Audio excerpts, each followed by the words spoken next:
আবহাওয়া নিউজ।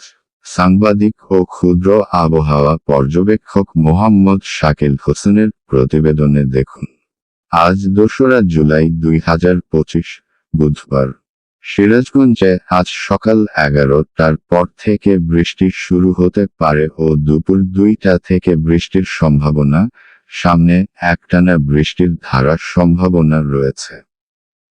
সিরাজগঞ্জ জেলায় আজ ২রা জুলাই, বুধবার সকাল ১১টা থেকে বৃষ্টি শুরু হতে পারে। সময়ের সাথে সাথে বৃষ্টির পরিমাণ বৃদ্ধি পেতে পারে। দুপুর ২টা থেকে হালকা থেকে মাঝারি বৃষ্টি শুরু হতে পারে বলে বিভিন্ন বৈদেশিক আবহাওয়া মডেল পূর্বাভাসে জানা গেছে। সকালের দিকে আবহাওয়া মূলত মেঘলা থাকলেও বৃষ্টির সম্ভাবনা রয়েছে, যা দুপুর ২টা থেকে গুঁড়ি গুঁড়ি বৃষ্টি হওয়ার সম্ভাবনা রয়েছে। তাপমাত্রা থাকবে সহনীয় পর্যায়ে, সর্বোচ্চ ৩২ ডিগ্রি সেলসিয়াস ও সর্বনিম্ন ২৭ ডিগ্রি সেলসিয়াসের আশপাশে। সামনে টানা কয়েকদিন বৃষ্টির প্রবণতা। পূর্বাভাস অনুযায়ী আগামীকাল ৩রা জুলাই থেকে ৭ই জুলাই পর্যন্ত সিরাজগঞ্জে প্রায় প্রতিদিনই বৃষ্টিপাতের সম্ভাবনা রয়েছে।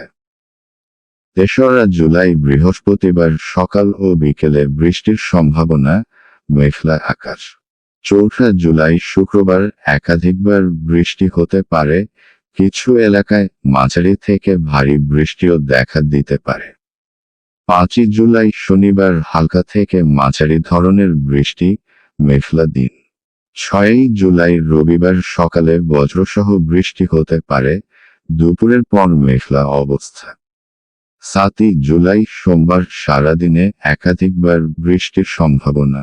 তাপমাত্রা এই সময়ের মধ্যে ২৯ থেকে ৩১ ডিগ্রি সেলসিয়াসের মধ্যে ওঠানামা করবে, আর রাতের তাপমাত্রা ২৬-২৭ ডিগ্রির মধ্যে থাকবে। পরামর্শ: সিরাজগঞ্জ সহ সকল উপজেলার বাসিন্দাদের ছাতা বা রেইনকোট সাথে রাখার পরামর্শ দেওয়া হচ্ছে। মাঠে কাজ করা কৃষকদেরও প্রয়োজনীয় প্রস্তুতি নেওয়ার অনুরোধ জানানো হয়েছে, কারণ আগামী কয়েকদিন মাঠে পানি জমার আশঙ্কা রয়েছে। আবহাওয়া নিউজের ও আবহাওয়ার পূর্বাভাস সিরাজগঞ্জ জেলা গ্রুপের পক্ষ থেকে আরও আপডেট জানতে আমার সাথেই থাকুন। উপস্থাপনায় সাংবাদিক মোহাম্মদ শাকিল হোসেন। আবহাওয়া নিউজ, আবহাওয়ার পূর্বাভাস সিরাজগঞ্জ জেলা, আপনার আস্থার পূর্বাভাস।